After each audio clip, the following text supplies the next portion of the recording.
Students, today we will study our first chapter, phrases and clause. In this chapter, we will discuss about the phrase and the clause. So, let's start. First of all, we will discuss about the phrase. A group of words that make sense but not complete sense is called a phrase. For example, at night on the shelf with her father, after 2 days, some boys in the class, the stars twinkling in the sky.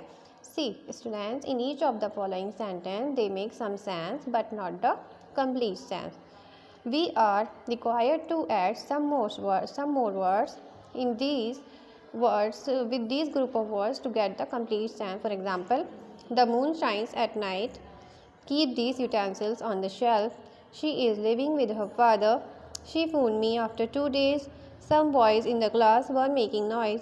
The stars twinkling in the sky look very beautiful. First of all, the moon shines at night. In this sentence, at night is a phrase. Keep these utensils on the shelf. In this sentence, on the shelf is a phrase. She is living with her father. In this sentence, with her father is a phrase. She phoned me after 2 days. In this sentence, after 2 days is a phrase.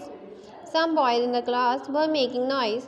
In this sentence, some boys in the class is a phrase. The star twinkling in the sky look very beautiful. The star twinkling in the sky is a phrase. Phrases are of three kinds: noun phrase, adjective phrase and adverb phrase. Here are some more examples of phrases. For example, show me how to do it. In this sentence, how to do it is a phrase.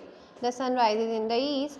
In the east is a phrase. It was a sunset of great beauty.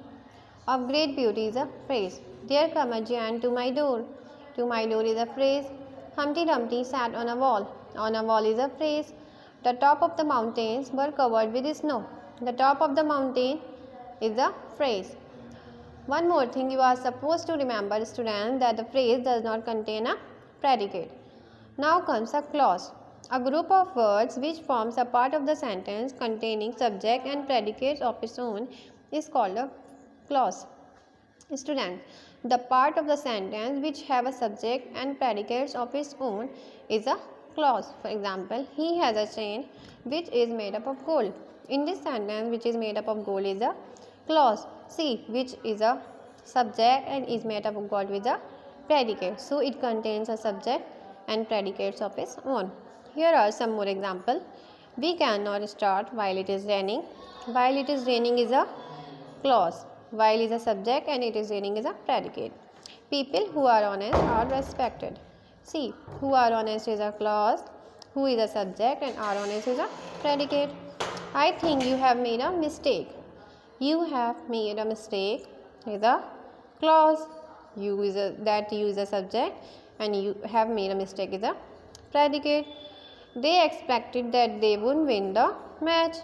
They is a subject and would win the match is a predicate. Doctor is hopeful that he will recover soon.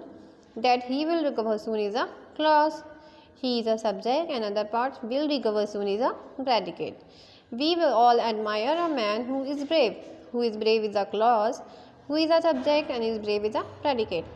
In a sentence, there are two kinds of a clause: main clause and subordinate clause. Main clause is also called a principal clause. Subordinate clauses are also divided into three parts: noun clause, adjective clause and adverb clause. So students, I hope you all have come to know what is meant by a phrase and a clause. Phrase means that part of sentence which makes sense. Phrase means that part of sentence which makes sense but not complete sense. Okay, it makes sense but incomplete sense. And clause. Clause means that part of sentence which makes sense but it has a subject and predicates of its own. Okay, thank you.